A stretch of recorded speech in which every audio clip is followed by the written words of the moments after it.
সাহাবায়ে কেরামের ব্যাপারে আহলুস সুন্নাতি ওয়াল জামার আকীদা হলো, নবীদের ব্যাপারে আকীদা হলো নবীরা মাসুম, নবীদের কোনো গুনাহ নাই।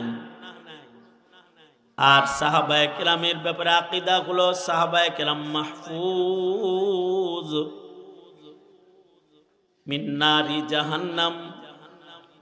সাহাবীরা তাদের জীবনে গুনাহ হইলেও গুনার ময়লা সহ একটা সাহাবী কবরে যায় নাই। দুনিয়ার মাটিতে তাদের গুনাহ মাফ হয়েছে। তাদের মাগফিরাতের সনদ আল্লাহ তাআলা কোরআনে নাজিল করেছে।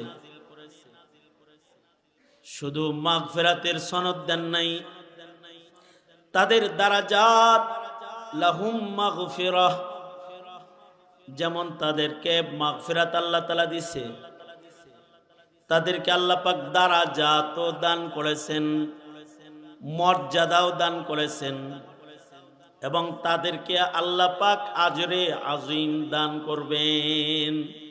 এই ঘোষণা আল্লাহ পাক আল্লাহর পক্ষ থেকে দিয়েছেন।